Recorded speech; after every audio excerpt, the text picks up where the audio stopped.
मैं इनको mic hand over करता हूं। आपका कोई सवाल होगा तो आप गौरव सर को लिख करके दे देना, ठीक? मैं आपका सवाल पूछ दूंगा। दोनों माइक लगाना पड़ेगा ना, और इसको क्रॉस नहीं करना है, ये नहीं तो कैमरा फ्रेम से बाहर हो। तो ताली बजाओ भाई।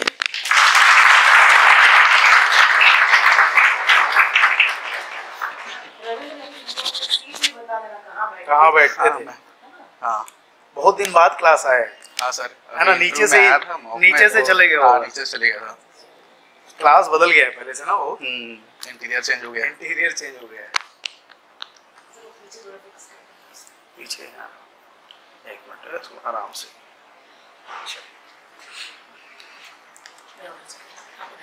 हेलो, बंद है शायद। बंद है, ये मुड़ गया। बोलो तो। हेलो बोलो। हेलो हेलो, बंद है शायद। नहीं, बंद तो नहीं है। बोलो तो। हेलो और हेलो। हाँ आया। ठीक है सर। उल्टा हो गया था। चलिए, एक बड़ा गौरव का क्षण है अपने स्टूडेंट को आपने स्टूडेंट से मुखातिब करना कि वो बोले कि किस तरीके से सफलता प्राप्त की। यहाँ आ जाओ, ये इससे। सबसे पहले तो मैं सर और मैं बाकी सभी लोगों से सॉरी बोलना चाहूँगा। 9:30 बजे रीच किया यहाँ, 9:50 को मेरी टाइमिंग थी। तो सबसे पहले आप सभी को सॉरी। बाकी तो 2019 से जैसे सर बताया कि मैंने ज्वाइन किया था यहाँ जुलाई से, तो उस समय सर्वेइंग सब्जेक्ट चल रही थी, जो कि मेरे सबसे शुरू से ही स्टार्ट किया था मैंने उसको, पहले दिन से। तो अच्छे समझ आया मेरे को वो। और फिर ऐसे करके 8 से 9 महीने मैंने यहाँ पढ़ाई करी। देन फिर कोविड लग गई। कोविड के समय फिर सर हम लोग घर चले गए थे। तो घर जब गए तो वहाँ बहुत मुश्किल था पढ़ाई करना। मतलब एक तो बाहर जा नहीं पाते थे, मूड ऑफ होता था, तो भी घर में ही रहना पड़ता था। उस समय फिर सर मैम लोग ना वर्चुअल क्लास लेते थे अपने digital board, smart board, YouTube से, जिससे भी, और टेस्ट कंडक्ट करते थे। तो उसको मैं अपीयर होता था, उसमें हमेशा टेस्ट देता था, नहीं पढ़ रहता था तो भी देता था मैं। तो रैंक भी खराब होता था, सर डांटते भी थे मेरे को कई बार, क्या कर रहा है, रिविजन कर, ऐसे करके। तो वो पढ़ाई करता था मैं। उसके बाद फिर ना सितंबर अक्टूबर में मैं वापस आया यहाँ, 2020 की बात है।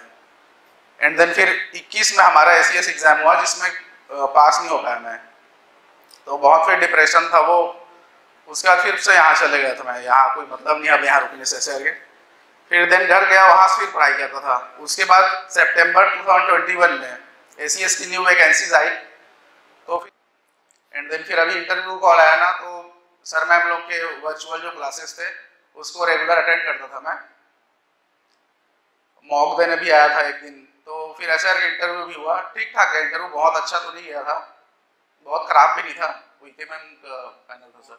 हाँ, तो कुछ क्वेश्चन पूछी थी वो, अलग टाइप से लॉजिकल क्वेश्चंस थे। टेक्निकल में भी पूछे थे 2-4 क्वेश्चन, जैसे वो पीसी के बारे में पूछे थे मेरे से, है ना, क्यूरिंग का पूछे थे। तो ऐसे करके इंटरव्यू भी ठीक ठाक चले गया। रिजल्ट के दिन तो बहुत डर लग रहा था मेरे को, पता नहीं क्या होगा करके। एक बार रिजेक्ट हो चुका था मैं पहले ही। तो फिर सिलेक्ट हुआ, तो फिर सर मैम लोग उस समय आउट ऑफ स्टेशन थे, तो ऐसे ज़्यादा बात नहीं हो पाया। कॉन्ग्रेचुलेट किए मेरे को। फिर अगले दिन हम लोग कॉल पे बात किए, मैम सर से मैं किया, तो फिर अच्छा था वो। और मैं क्लास में रेगुलर रहता था। मैं जब से ज्वाइन किया था 8 महीने 9 महीने के स्पैन में, मैं हार्डली 10 दिन शायद गैप किया होगा, घर वर गया था तो। उसके बाद मैं नहीं करता था गैप। तो आप लोग भी रेगुलर रहिए क्लास में। क्लास में रेगुलर रहने से आपकी आधी प्रॉब्लम सॉल्व हो जाती है। जो पढ़ा रहे हैं उसको घर में हार्डली आधे घंटे जाके रिवाइज करने हैं रोज का, डेली का। उसके बाद तो आप फ्री हो, फिर पढ़ाई करो तो ठीक, नहीं करो तो ठीक। धीरे धीरे आपके अंदर फिर सीटिंग कैपेसिटी आ जाएगी, तो आप खुद पढ़ने लग जाओगे। तो रेगुलर रहना मस्ट है एकदम। और टेस्ट सीरीज तो मैं इसलिए बोलूँगा क्योंकि उससे आप अपने आप को आइडेंटिफाई कर पाते हो, इवेल्युएट कर पाते हो कि हम कहाँ गलती कर रहे हैं करके। और टाइम मैनेजमेंट का बहुत अच्छा वे है वो टेस्ट सीरीज। आप सीधे जाके एग्जाम में बैठोगे, 3 घंटे पेपर बनाओगे, नहीं बनने वाला जब तक आप टेस्ट नहीं दोगे। तो टेस्ट सीरीज देना मस्ट है, और उसमें खुद की गलतियों को पहचानना जरूरी है ना। और बाकी तो ठीक है सर। मैं पूछता हूँ, कोई पूछेगा? सवाल पूछ रहे हैं आप लोग? क्वेश्चन भेजोगे? ठीक है, मैं पूछता हूँ। कोई डाउट है तो पर्ची में लिख के भेजो। सिलेक्शन के लिए टेक्निकल के साथ में नॉन टेक का इंपॉर्टेंस बताइए। पहले तो नॉन टेक, जैसे जेई में खासकर नहीं आता था। एसीएस में पहले से मेरे मैं जहाँ जानता हूँ वहाँ से आ रहा है नॉन टेक, तो जेई में पहले नहीं आता था, लेकिन सरप्राइजली अभी WIT जेई रिसेंटली जो हुआ उसमें डाल दिया नॉन टेक। बहुत सारे डिप्लोमा स्टूडेंट्स लोग भी थोड़ा सा मतलब पैनिक हो गए थे कि कैसे पढ़ाई करें, क्योंकि उन लोग नॉन टेक नहीं पढ़ते। हम लोग तो डिग्री में एलिजिबल रहते हैं एई में, तो हम लोग पढ़ते रहते कहीं कहीं, तो फिर पढ़े हमारे लिए भी इजी नहीं था, क्योंकि कंप्यूटर था और वर्क रिलेटेड कुछ था, तो इजी नहीं था वो हमारे लिए भी। तो फिर पढ़े। बाकी अभी तो यही बोलूँगा कि नॉन टेक तो मस्ट है, मतलब 33% ही सही, लेकिन पूछता है हर एग्जाम में। तो टेक्निकल भी ऐसा कोई एग्जाम नहीं बच गया जिसमें नॉन टेक ना आता हो, तो आपको वो करना ही पड़ेगा। एई में तो पेपर है, लेकिन जेई भी बिना नॉन टेक के संभव नहीं है, मतलब आज की डेट पे जिस तो कंपोजिशन बन रहा है। क्लास का आप बता दिए इम्पोर्टेंस, हाँ। क्लास को रेगुलर अटेंड करना जरूरी है, ये भी बता दिए। अब जो मतलब पूरे प्रोसेस में होता है कि हम क्लास नोट्स बना करके देते हैं, जैसे आप लोगों का बैच 7-8 महीने का था। Yes sir. इनका बैच 1 साल का होता है पूरा, क्योंकि एग्जाम बदल गया है, तो हम 1 साल लगभग पढ़ा रहे हैं। अब इस 1 साल में बच्चा जैसे टेक नॉन टेक दोनों को ज्वाइन कर रहा है, क्लास कर रहा है वो, उसके बाद बहुत समय नहीं बचता। हमारा एडवाइस रहता है कि कॉपी को बार बार रिवीजन करें। ये कितना काम करेगा इनके लिए? रिवीजन आप करेंगे तभी तो वो रिटर्न हो पाएगा, सबसे पहला चीज। नहीं तो आप पढ़ेंगे, हिस्ट्री पढ़ लिए, पॉलिटिक्स सब पढ़ लिए, लेकिन आता कुछ नहीं लास्ट में। तो जिस दिन भी जो भी पढ़ा रहे हैं सर मैम लोग, वो आपको रिवीजन करना पड़ेगा। मैं खुद ऐसे माथा पकड़ के बैठ के करता था, नहीं होता था, क्या करेंगे, लेकिन करना पड़ता था। नींद भी आती थी। यहाँ से हम लोग 9 साढ़े 9 बजे भी गए कई बार रात में क्लास से, है ना। सुबह हम लोग अर्ली मॉर्निंग क्लास भी आना होता था, तो लोगों का 4 घंटे का जीएस चलता था, क्रैश कोर्स था। शाम को 4 बजे क्लास चालू करता था और रात को 9 बजे क्लास छूटता था। 9 साढ़े 9 तक। इंडिया छत्तीसगढ़ दोनों इन लोगों का 2.5 महीने में, और उसके बाद कोविड आ गया, वो कंप्लीट भी नहीं हो पाया था सिलेबस। हाँ, नहीं हो पाया। 70-80% सिलेबस हुआ था, उससे ज्यादा कंप्लीट नॉन टेक का नहीं हो पाया था। टेक्निकल का तो कंप्लीट हुआ था, नॉन टेक का वो अटक गया था। लेकिन लगातार मेहनत करना, जैसे बच्चे पूछते हैं कि इतना टाइमलाइन में ही हो जाना चाहिए, तो क्या ये संभव है? नहीं, कॉम्पिटिटिव में मैं तो यही बोलूंगा कि सबसे पहले आपको पेशेंस चाहिए एकदम। अब वो वैकेंसी आ जाए, अब मेरा सिलेक्शन हो जाए, ऐसा तो बोल ही नहीं सकते। किसी भी रीजन से डिले होते रहते हैं, सब सरकारी काम लेट लतीफ लगे रहते हैं, तो इजी नहीं है वो। मतलब कोई बांध नहीं सकता अपने आप को, मेरे पास 1 साल का ही टाइम है सर के। आपको पेशेंस रखना होगा और करना होगा। होता है कि नहीं होता है पेशेंस रखने वाले का? हाँ होता है सर, बिल्कुल होता है। ठीक, ये एग्जांपल है। मेरे नॉन भी बहुत सारे दोस्तों का हुआ है जो 1994 वाले हैं, तो बहुत सारे लोग सिलेक्ट हो गए हैं अभी, जो बहुत दिनों से लगे थे। 2-2 3-3 बार इंटरव्यू भी दिए हैं पहले, तो इस बार फाइनली हो गया। बहुत लोग का नहीं भी हुआ है, नहीं भी हुआ किसी रीजन से। किसी रीजन से कई लोगों का अभी भी नहीं हुआ है, लेकिन आज भी वो लोग तैयारी नहीं छोड़ेंगे। मैं आपको बता रहा हूँ, जो मेहनत किया रहता है ना, वो छोड़ता नहीं है। जमीन बहुत जल्दी वो छोड़ता नहीं है। ठीक, तो ये सब चीजों का ध्यान रखें। कोई सवाल है मन में? आपके मन में कोई सवाल? कोई सवाल नहीं है। और कंसिस्टेंट रहना सबसे मस्ट है। अगर आप आज पढ़ लिए 4 घंटे, कल पढ़ लिए 6 घंटे और परसों पढ़ लिए 0, तो नहीं, फिर वो मुश्किल है। फिर हर दिन आपको 3-3 घंटे पढ़ने हैं, 4-4 घंटे पढ़ने हैं, तभी तो आप पढ़ाई के रिदम में बने रहेंगे। नहीं तो आउट ऑफ ट्रैक फिर जाने में देरी लगेगा, वापस आने में बहुत मुश्किल लगता है। पढ़ाई से हटने में तो ईजी है, हाँ, आज नहीं पढ़े कल नहीं पढ़े हट गए, वापस आने में बहुत टफ होता है। मैं खुद फील किया उस चीज़ों को। तो आपको कंसिस्टेंट तो पढ़ाई करनी ही पड़ेगी। Consistency is the key of success जो बोलते हैं वही है। अच्छा, बैलेंस के लिए बोलते हैं, जैसे हम टेक्निकल पढ़ रहे हैं, नॉन टेक बैलेंस, तो हमारा कहना ये रहता है कि टेक नॉन टेक दोनों का बैलेंस बिठाने में शुरुआत में तो दिक्कत होती है, बहुत दिक्कत और होती है। बाद में जो है जब आप यूज्ड टू हो जाते हैं, तब वो आपको क्या है, एंटरटेन करने लगता है। जब आप टेक्निकल से बोर हो जाते हैं, आप नॉन टेक को पढ़ो। छत्तीसगढ़ से बोर हो जाते हो, आप इंडिया पढ़ो। इंडिया से बोर हो जाते हो, आप mental ability, then again technical में वापस आओ। तो टेक्निकल में एक सैचुरेशन का लेवल होता है, और उसके बाद में आप नॉन टेक को पढ़ करके रिफ्रेश करते हो अपने दिमाग को। ठीक, ये चीजों को भी ध्यान रखें। जब हम किसी भी प्रकार का नॉन टेक्निकल का पेपर देते हैं, जैसे अभी हॉस्टल वार्डन का चल रहा है ना, 300 पोस्ट आया है, फॉर्म भरने वालों की संख्या है 6 लाख। आज तक 6 लाख, ये सबसे बड़ा फॉर्म भरा जा रहा है। अब उससे कंपेयर करो, 400 पोस्ट जब सिविल इंजीनियरिंग में आया, तो फॉर्म भरने वालों की संख्या थी 15,000। ठीक, आप ये चीज समझो कि छत्तीसगढ़ में तैयारी करने वाले सिविल इंजीनियरिंग के फॉर्म भरने वालों की संख्या 15,000। सीरियस तैयारी करने वाले होंगे मात्र 2,000, जो केवल नाम मात्र के लिए तैयारी करेंगे, और ठीक ठाक तैयारी होगी 500 लोगों की, 300 पोस्ट आएगा, 500 पोस्ट आएगा। मतलब कहना मैं ये चाह रहा हूं कि एनी नॉन टेक्निकल एग्जाम की तुलना में आपका कंपटीशन जो है वो बहुत हाँ, टेक बैकग्राउंड से अगर आप आते हैं ना तो बहुत अच्छी अपॉर्चुनिटीज है कि इसमें बहुत ज़्यादा कंपटीशन नहीं है सबसे पहले तो। नहीं तो लोग 6-6 लाख फॉर्म देख के ही एग्जाम देना जाना बंद कर देंगे कि हम क्या करेंगे, हमारा तो होना ही नहीं है करके। तो सबसे अच्छा है कि कंपटीशन इसमें कम है, और जैसे सर बताए कि 500,000 में ही। और सबसे अच्छा चीज़ इसमें है कि जो एक किसी में सिलेक्ट हो रहा है वही बार बार हो रहा है दूसरे सब एग्जाम में। तो कंपटीशन इसी से अंदाजा लगाया जा सकता है कि बहुत ज़्यादा नहीं है इसमें, 1-1.5 लाख कंपटीशन नहीं है इसमें। टेस्ट से भागते हैं रविंद्र, टेस्ट से भागते हैं, बार बार बोलो टेस्ट से भागते हैं, क्लास नहीं आते हैं रेगुलर, है ना। ये सब चीजें समझाओ इनको कि कितना जरूरी है सब चीज। टेस्ट तो मस्ट है, मैं शुरू में ही बता दिया था, टेस्ट आना देना चाहिए। उससे आप अपनी गलतियों को पहचानेंगे सबसे पहले। जो क्वेश्चन में आप गलती किए उसको तो नोट कर लीजिए मैम के अकॉर्डिंग। मैम जैसे बोलती है कॉपी बना लीजिए अलग से करके, तो वो कर लीजिए। मैं करता भी था, अब कई बार नहीं भी पढ़ पाता था, बाकी करता था मैं। और फिर टेस्ट तो सबसे वही टाइम मैनेजमेंट है कि आप अच्छे टाइम मैनेज करना सीख जाएंगे। आज भी लोग होते हैं 3 घंटा मेरे को शॉर्ट हो गया, हाँ ना 10 क्वेश्चन छूट गया, ऐसे बोलते हैं।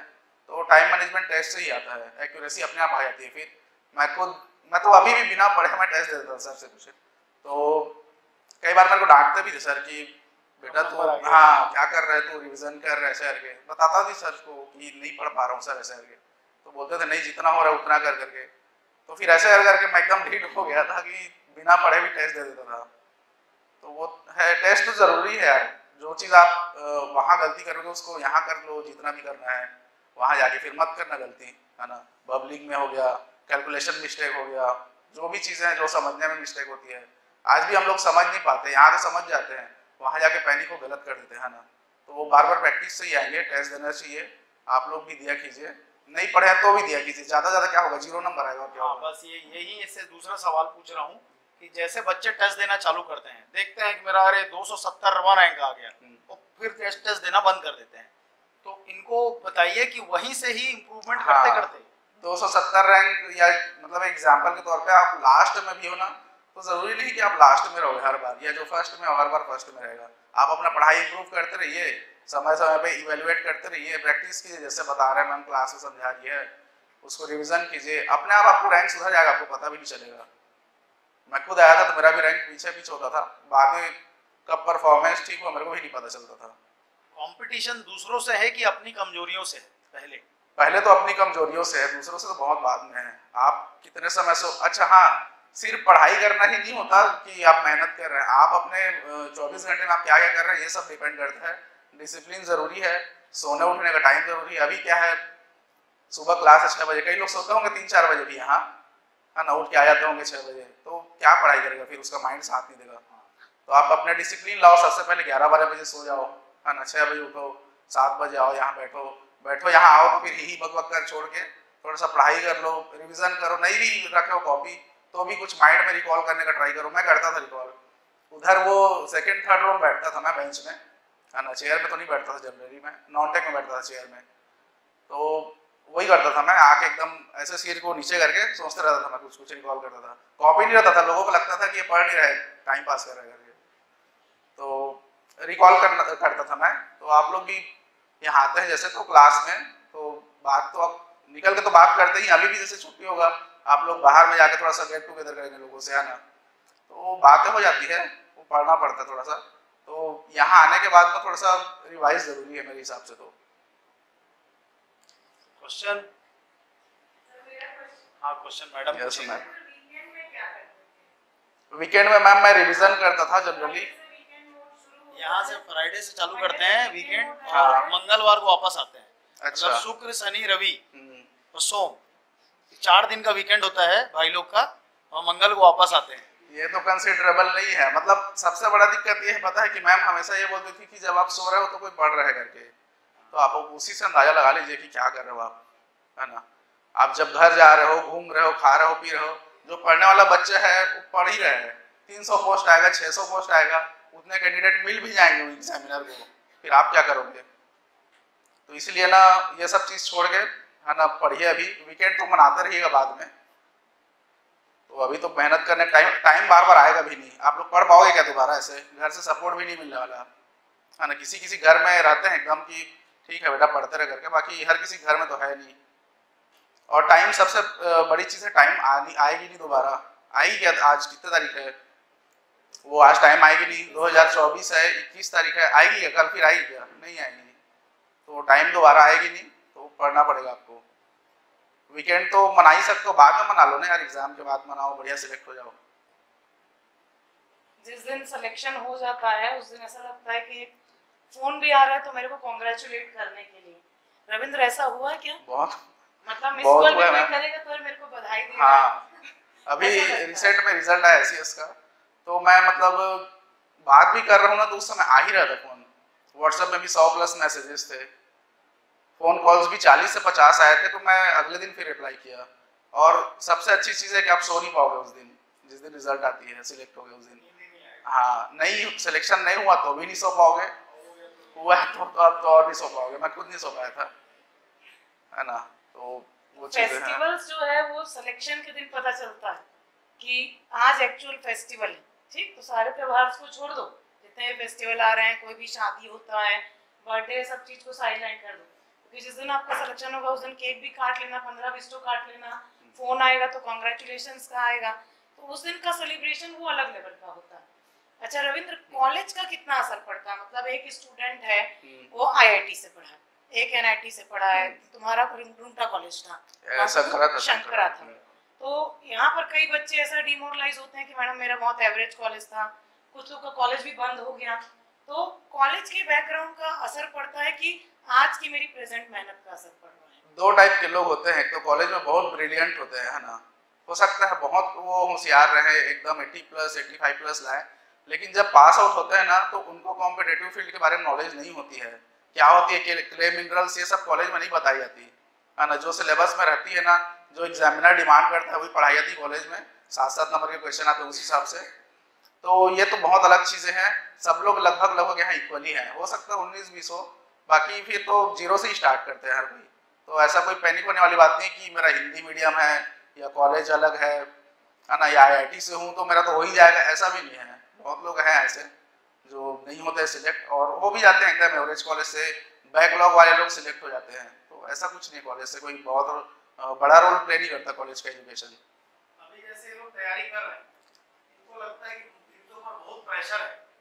मेरा मानना है कि ये सबसे सूटेबल टाइम है परफॉर्म करने का, बेस्ट करने का, क्योंकि एक बार जहां तैयारी बंद हुई क्या उसके बाद वो ठीक तरीके से चालू हो सकती है, क्योंकि आदमी तो बार बार फॉर्म भरेगा, देगा, बट जब वो क्लासरूम में बैठा है, जब वो सब कुछ खत्म करके जब नाम मात्र के लिए फॉर्म भर रहा है, तो कौन सी स्थिति में वो ज्यादा तैयार, मतलब सेलेक्ट होने के सामने खड़ा हुआ है, ज्यादा सफलता के चांसेस कहां पर है? आप लोग जिस स्टेज में है ना अभी, वही सबसे बेस्ट है ना। मैं तो मिस भी करता हूँ, अभी मेरे को रिजल्ट भी आया ना, तो बोले घर में कि पढ़ाई करना नहीं करना तेरे ऊपर है, करके मेरे को लगा खराब कि अरे यार पढ़ाई छूट जाएगा फिर तुम मेरा करके, है ना। बोर हो जाता है ना, पढ़ते तो बढ़िया टाइम कट जाता था।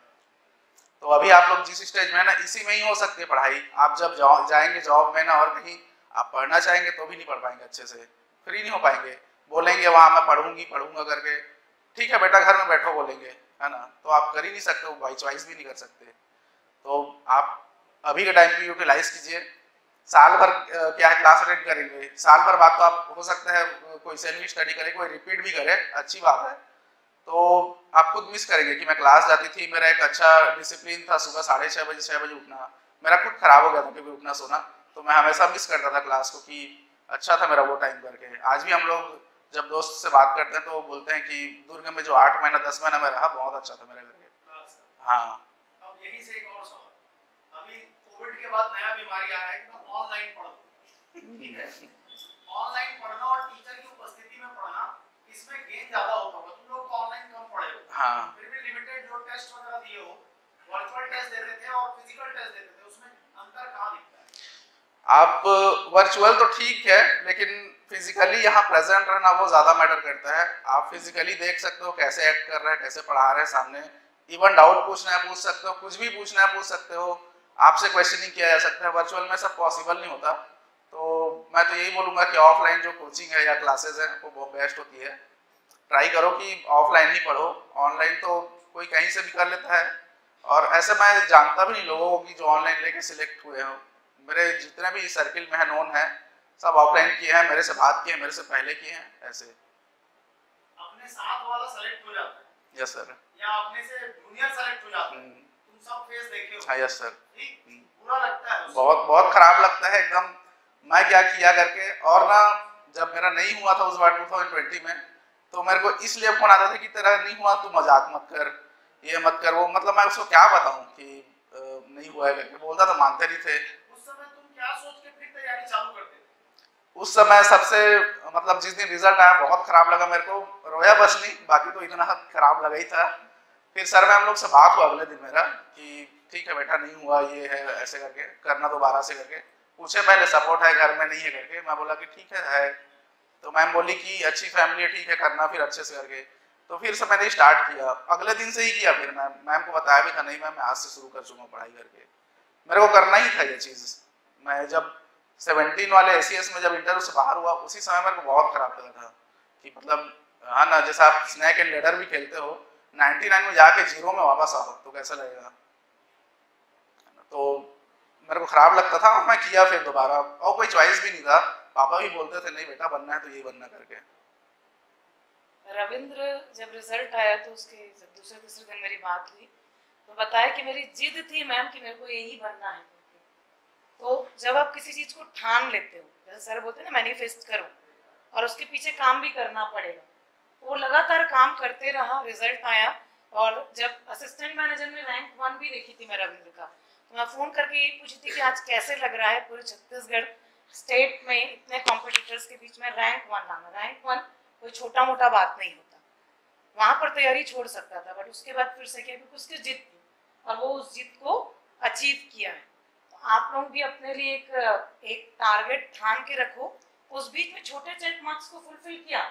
ऐसा नहीं कि जेई का नौकरी नहीं ज्वाइन करूंगा क्योंकि मेरे को यही बनना है, ये कर लिया, पर साथ में अपने उस गोल को भी टारगेट किया। तो आप लोग को रविंद्र से इंस्पिरेशन लेना चाहिए। और अभी भी ये कोरबा से आए, ठीक, आप लोग का डायरेक्ट जस्ट पहुंचे हैं और यहाँ पर आए, ठीक। तो ये डेडिकेशन दिखाता है। मॉक में भी ये स्टूडेंट इनका पोस्टिंग है अभी कोरबा में ही, तो कोरबा से आए थे मॉक देने के लिए, शाम के टाइम था इनका मॉक। तो आपका डेडिकेशन दिखाता है कि आप कहाँ तक पहुंच रहे हैं, किस चीज को अचीव करने के लिए कितने तरीके से मेहनत कर रहे हैं। चाहता तो ये बोल देता कि मैंने लाइव सेशन किया है इंटरव्यू का, मैं नहीं आता सर, मॉक तो मेरा हो जाएगा, पिछले बार तो मैं एक बार देख चुका हूँ, बट ये आया और वो इम्प्रूवमेंट हमको मॉक सेशन में भी दिखा था। मतलब आंसर ऐसे रैपिड फायर राउंड पे दे रहा था और इतना कॉन्फिडेंस से एक्सप्रेसिव वे में दे रहा था। तब से टफ बोर्ड में था इंटरव्यू का फाइन।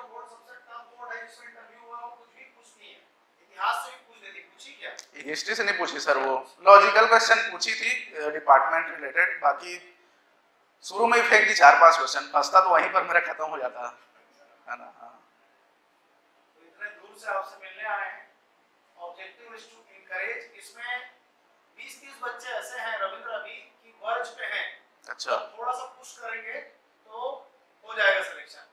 और वहीं पर वो ये वर्ज पे जब होता है वहीं से यू टर्न भी होता है, यहीं से बच्चा तैयारी को छोड़ देता है कि नहीं हो रहा है, प्राइवेट सेक्टर ज्वाइन कर लूं, कुछ कर लूं।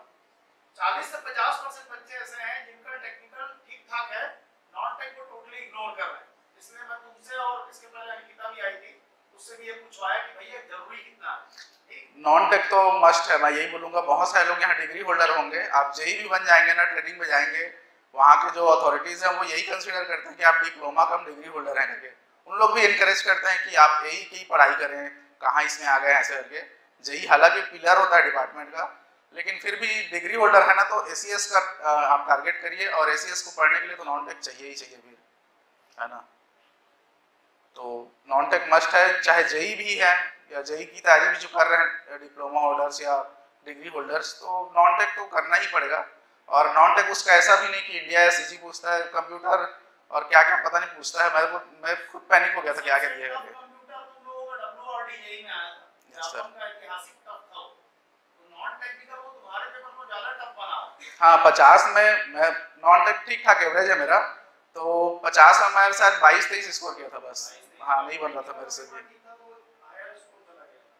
नॉन टेक जनरली और टेक्निकल के पेपर में नॉन टेक को कठिन बनाता है। ये सब बातें हैं। आपके मन का कोई सवाल हो तैयारी से संबंधित, आप कोई मनोदशा फील करते हो तो पूछ सकते हो, वो आप ही से बात करने के लिए दूर से आए। और बहुत अच्छे स्टूडेंट रहते हैं, वो तैयारी करते करते एकदम मतलब डाउन हो जाते हैं, उनके लिए भी कुछ बोल दो कि वो तैयारी करें। अभी क्या है कि वैकेंसीज का थोड़ा सा शॉर्टेज है जहाँ तक मेरे को समझ आ रहा है ना, नहीं अभी रेगुलर वैकेंसीज नहीं आ रही है जैसे आना चाहिए, लेकिन और कोई ऑप्शन नहीं अपने पास तैयारी करने के अलावा। अगर आप चॉइस बाई चॉइस यहाँ आए वो पढ़ाई करने, तो और कोई ऑप्शन नहीं है, पढ़ाई तो करनी पड़ेगी सिलेक्ट होने के लिए, भले ही रोग आके पढ़िए या जैसे भी पढ़िए, लेकिन पढ़ना तो पड़ेगा। लेकिन कोई सितंबर अक्टूबर में वैकेंसी मिलेगा, मतलब एडब्ल्यूडी कम से कम आएगा, 100-150 पोस्ट है, एनआरडीए तैयार है, एक दो डिपार्टमेंट में जेई और है, तो मान के चलो कि 200 से 300 पोस्ट का जेई और एई मतलब एससीएस का कैलेंडर। तो तैयारी नोटिफिकेशन के बाद या तैयारी आज? तैयारी तो आपको शुरू से ही करना पड़ेगा, नोटिफिकेशन के बाद तो गधे घोड़े सब एक बराबर हैं, सब 8-8 घंटे 9-9 घंटे पढ़ते हैं, है ना। उसमें होना भी नहीं उसी का है जो पहले से पढ़ाई किया है, उन लोगों को भी पता होता है हम रेस में नहीं है करके, फिर भी अब करता है कोशिश, क्या करे कोई भी, लेकिन सिलेक्शन उसी का ही होता है जहाँ तक मैं देखा हूँ, कोई अरे गरे का नहीं होता, जो पहले से पढ़ाई करते हैं उसी का ही सिलेक्शन होता है। तो आप मेहनत करिए, फ्लुएंट हो जाएंगे तब तक, आप बस रिविजन करेंगे उस 30 डेज 35 डेज जो भी टाइम मिलता है उसमें। और सबसे बड़ी चीज़ ये है कि ऑनेस्टली आपको अपनी जो रिस्पॉन्सिबिलिटी है आपको मेहनत करनी है, ऑनेस्टली अपने प्रति करना ही पड़ेगा। आपको कोई आके चल पड़ ऐसे बोलेगा नहीं, तो आपको खुद को अपनी ईमानदारी के साथ तैयारी करनी पड़ेगी। आप कुछ भी करते हैं अपनी ईमानदारी ज़रूरी है, आप धोखा देंगे अपने आप को तो फिर मुश्किल है। किसी भी चीज़ में, पढ़ाई ही नहीं किसी भी चीज़ में ईमानदारी ज़रूरी है। ईमानदारी से मेहनत करिए, क्लास रेगुलर आइए, टेस्ट दीजिए, इतने से ही तो बहुत लोग इम्प्रूव हो जाते हैं ना कंसिस्टेंट पढ़ाई के लिए। 30 दिन भी कंसिस्टेंट पढ़ेंगे ना, यहाँ बहुत लोग से आगे निकल जाएंगे, कोई भी अगर पढ़ के बता देगा तो। 30 दिन कंसिस्टेंट पढ़ोगे तो बहुत लोगों से आगे निकल जाओ, और 3 दिन रेगुलर हो जाओगे तो बहुत लोग। हाँ, वो जैसे मैम बोलती भी होगी अभी क्लास में, जब आप यहाँ बैठ वो रूम में जब सो रहे होगे तो कोई ना कोई ऐसा होगा जो पढ़ रहा होगा करके, अब वो पढ़ने वाले कैसे पीछे करोगे यार आप लोग, अब सो रहे हो तो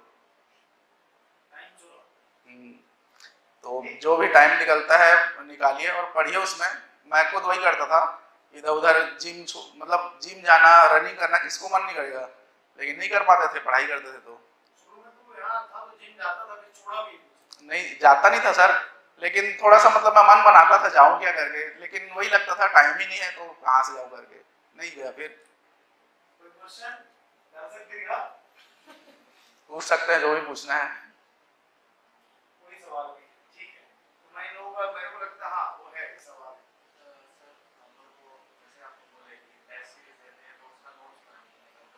हाँ, जो भी गलत होता है उस क्वेश्चन को लिख लीजिए। जो भी देखो एग्जाम में 2 टाइप के क्वेश्चन आते हैं, जो आपको पता होगा कभी न कभी उससे गो थ्रू हुए होंगे, और एक ऐसा क्वेश्चन आता है जो कभी देखे ही नहीं हो, तो जो कभी नहीं देखे वाला क्वेश्चन रहता है उसको नोट कर दीजिए टेस्ट सीरीज से जो भी मिलता है, तो वो फिर आपके कहीं ना कहीं आपको इम्प्रूव करेगा बाकी लोगों से, क्योंकि जो क्वेश्चन आप देखे हो बुक में या कहीं भी उसको तो हर कोई बना लेगा प्रैक्टिस से, लेकिन जो रैंडम क्वेश्चन होते हैं, सरप्राइज क्वेश्चन होते हैं, उसको आप नोट कर लीजिए, वो ज़्यादा हेल्प करेगा, उसमें आप लीड ले सकते हैं बाकी लोगों से। अच्छा बता दो, नोट्स ठीक से बनाना चाहिए। हाँ, नोट्स तो मस्ट है, मैं खुद नोट्स से ही पढ़ाई करता था, उसको इतना रिवीजन कर लिया था कि मेरे को मतलब कोई चीज़ जैसे पूछते थे ना तो मेरे को पता था कॉपी की एक कॉर्नर में है करके, तो आपको रिवीजन करना पड़ेगा नोट्स का।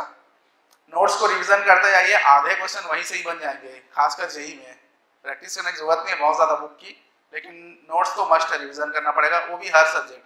कोई मतलब मेरा वीक है, कोई स्ट्रॉन्ग ऐसे करके छोड़ना नहीं है, सब सब्जेक्ट पढ़ने हैं। अब तो जेईई में भी बहुत सारे सब्जेक्ट आ रहे हैं सर, है ना, तो पढ़ना पड़ेगा, पूरा अच्छे से रिवीजन करना पड़ेगा हर सब्जेक्ट को। कोविड के टाइम में मैं यही करता था, नोट्स को पढ़ के ही टेस्ट देता था, तो नोट्स तो मस्ट है, उसको रिवीजन करेंगे जितना आप ना उतना ही कॉन्फिडेंट रहेंगे, बिना कुछ किए बता देंगे। आप कभी कोई पूछेगा रास्ते चलते भी ना किए क्या होता है बता सकते हैं, नोट्स अगर पढ़े हैं अच्छे से तो। और डाउट है, कोई क्वेश्चन? ठीक, तो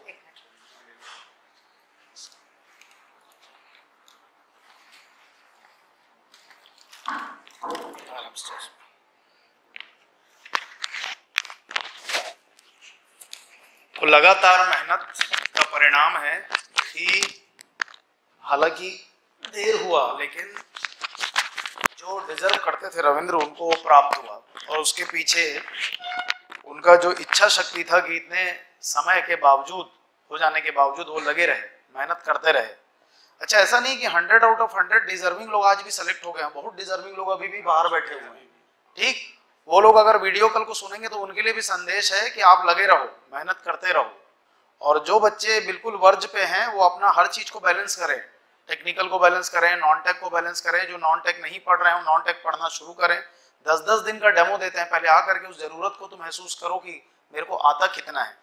हम तनाव क्यों लेते हैं, किस बात का लेते हैं? आ जाइए सर, किस बात का तनाव लेते हैं कि हमको छत्तीसगढ़ पढ़ना पड़ेगा, हमको इंडिया पढ़ना पड़ेगा। छत्तीसगढ़ इंडिया का जो सिलेबस बनाया गया है ये क्यों बनाया गया उसको कभी सोचो। अगर आपको ना यूपी और बिहार के या महाराष्ट्र के स्टूडेंट के साथ में फ्लैट एंट्री दे देंगे कि सीजीपीएससी में आओ, एक जैसा सिलेबस होगा, आप यूपी और बिहार वालों से लड़ नहीं पाओगे, ना टेक्निकल में लड़ पाओगे ना नॉन टेक में लड़ पाओगे। ये हकीकत है, बच्चे वो पढ़ाई करते हैं, उस तरीके की पढ़ाई करते हैं। सिलेबस जिसने भी डिजाइन किया वो रोक तो नहीं सकता क्योंकि कॉन्स्टिट्यूशनल बॉडी है सीजीपीएससी। तो डिजाइन ऐसा करो कि स्टेट के सिलेबस को, लोकल सिलेबस को जानने वाले को फायदा मिले। ऑब्जेक्टिव उसके पीछे ये है, घबराने और डराने का ऑब्जेक्टिव नहीं है। लोकल सिलेबस डालना, लैंग्वेज डालना, छत्तीसगढ़ डालना, इंडिया को सीजीपीएससी के तरीके से डालना, ये फिल्टर है एक प्रकार का। और इस फिल्टर से फायदा हुआ है। 2011-12 के पहले छत्तीसगढ़ में यूपी और बिहार से एडमिनिस्ट्रेटिव सर्विसेज हो, इंजीनियरिंग सर्विसेज हो, 50%, 30%, 40% स्टूडेंट आते थे। जैसे ही सिलेबस बदल करके लोकल सिलेबस को हावी किया गया, नॉन टेक्निकल को जोड़ा गया, वो संख्या घट करके 0.01%, 0.02% पे आ गई। मतलब स्थानीय लोगों का चयन ज्यादा हो रहा है। तो ये जो सिलेबस में जोड़ा गया है आपका बर्डन नहीं है, ये आपको बाकियों के कंपटीशन से, ओपन कंपटीशन से बचाने का एक तरीका है। गेट एसएससी देते हो ना, गेट एसएससी देते हो, स्केप रूट है, वहां पे सबके लिए एक जैसा क्या आता है, पेपर आता है। उस फ्लैट कंपटीशन को अगर सीजीपीएससी भी हावी कर देगा तो और सिलेक्शन मुश्किल हो जाएगा। ठीक, तो ये आपके लिए बर्डन नहीं है, आपके लिए वो तरीका है। काम बढ़ रहा है नो डाउट, लेकिन आपको आपके स्टेट में एक प्रायोरिटी, एक प्राथमिकता प्राप्त हो रही है। चलो सीजी व्यापम में तो आपको रजिस्ट्रेशन लगता है, बेरोजगार वो पंजीयन लगता है मेरे हिसाब से, उसमें रोजगार पंजीयन लगता है। स्टेट के बाहर का बच्चा नहीं आ सकता, लेकिन सीजी पीएससी में ऐसा नहीं है। छत्तीसगढ़ पीएससी में इंडिया के किसी भी राज्य का बच्चा फॉर्म भर के एग्जाम क्या कर सकता है, दे सकता है। अंतर इतना होगा कि जैसे अब पिछली सरकार ने आपका फॉर्म को फ्री कर दिया है, दूसरा स्टेट वाला जब फॉर्म भरता है तो उसको पैसा लगता है, केवल इतना ही। बट पेपर में सेम पेपर आपको मिलता है, सेम पेपर उसको मिलता है।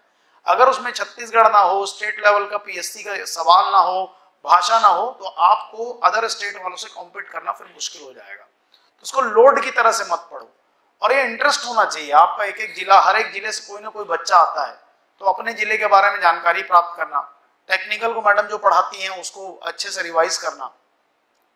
बोलेंगे कि 5 साल का लंबा तैयारी है, 6 साल का लंबा तैयारी है, तो कोई भी डरेगा। लेकिन 5 साल 6 साल जरूरी नहीं है कि आपको 5-6 साल लग ही जाएगा। क्रूशैलिटी होगी तो बाद में कोई पूछता भी नहीं कि हाँ कितना साल तैयारी किया है। और कई बार ऐसा होता है कि आपने तैयारी किया, वैकेंसी आई, आपका क्या हो गया, सिलेक्शन हो गया, ऐसा भी होता है। ठीक, बट हमको तो हर पिक्चर के लिए क्या होना है, तैयार होना है। हमने चुना है रास्ता किस चीज का, तैयारी का। और मेहनत का ना कोई शॉर्टकट है, मेहनत का कोई शॉर्टकट पैदा कर सके ऐसा कोई इंसान पैदा ही नहीं हुआ। वो खुद बदल जाएगा, लेकिन हार्ड वर्क को कभी वो बदल नहीं पाएगा। क्योंकि अल्टीमेटली ना आपका टीचर, ना आपके गार्जियन, ना आपका दोस्त, आप पेपर खुद बनाते हैं। और उस पेपर के लिए आपको खुद को क्या करना पड़ेगा, उसके योग्य बनाना पड़ेगा कि आप जब वहां पे ओएमआर फिल करो तो आपके अंदर उतनी ताकत हो कि आप पूरा का पेपर बना सको। आप यहाँ हम डांट देंगे, सुधार देंगे, माँ बाप रास्ता दिखा देंगे, लेकिन वहां पे कोई नहीं है। वहां केवल आपका क्वेश्चन पेपर है, आपकी की गई मेहनत है, और उस दिन आप हो। तो इसलिए आपको परफॉर्म करना, जैसे इन्होंने बोला शेड्यूल में रहो, एक आपका डिसिप्लिन होना चाहिए। डिसिप्लिन बहुत जरूरी है। रात भर जागोगे, सुबह उठ करके दिमाग काम नहीं करता। किसी भी पेपर, कोई पेपर देखे हो रात को होता है 9 बजे आओ परीक्षा दो, देखे हो ऐसा पेपर? एग्जाम होता है 10 बजे से लेकर के 12 बजे, सेकेंड हाफ का एग्जाम होगा तो 2 से लेकर के 5 बजे। आपका दिमाग उस दौरान फुल्ली एक्टिव होना चाहिए। वो कैसे होगा, जब आप अपने दिनचर्या में आपको बायोलॉजिकली अपने आप को उस तरीके से ट्रेन करेंगे। ठीक है, तो इसी के साथ बहुत शुभकामना के साथ रविंद्र ने हमारा नाम ऊंचा कर दिया। और एक जो एक्सपेक्टेशन था कि ये जो बनेगा, मतलब एक होता है ना कि ये फलाना यहां तक पहुंचेगा, वो पहुंचेगा नहीं तो उसके गुरु को भी बहुत तकलीफ होता है। ठीक, तो वो पुश करते रहना, केवल हमसे नहीं, उसने अपने आप को भी लगातार क्या किया, पुश किया। तो आज इसकी सफलता में मैं, मैडम, पूरा इंस्टीट्यूट, हम सब बहुत गौरवान्वित हैं। डेफिनेटली वो, उनके घर वाले भी बहुत ज्यादा खुश होंगे क्योंकि प्राप्ति उनको हुई है, लेकिन टीचर भी बहुत ज्यादा इससे खुश होता है। आपके सामने गाइडिंग लाइट है, क्यों? क्योंकि ये संघर्ष किया और आज आप संघर्ष कर रहे हो। कितना कर रहे हो तो अपने आप से पूछो, लेकिन इसने संघर्ष किया, मेहनत किया, ईमानदारी से काम किया और आज इसको सिलेक्शन मिला। तो जो सही है उसको सिलेक्शन प्राप्त होता है, ठीक? ये चीज तो मान के चलो। आप जेई बनोगे, आप एई बनोगे, कितना हद तक आप लड़ते हो वो सिर्फ आप पे निर्भर करेगा। लेकिन मैंने बताया ना, नॉन टेक्निकल की वैकेंसी में 6 लाख फॉर्म और टेक्निकल की वैकेंसी में मात्र 15,000 फॉर्म। 15,000 कॉम्पिटिटर नहीं है, मात्र 2,000 लोग ठीक ठाक तैयारी करते हैं। क्लोज कॉम्पिटिटर होते हैं, सीरियस कैंडिडेट केवल 500। 200, 300, 400 पोस्ट जब आता है तो ज्यादा से ज्यादा लोगों के सिलेक्शन की क्या बन जाती है, संभावना बन जाती है, ठीक? तो इन्हीं शब्दों के साथ हम रविंद्र को इंस्टीट्यूट की तरफ से गौरव सर आगे।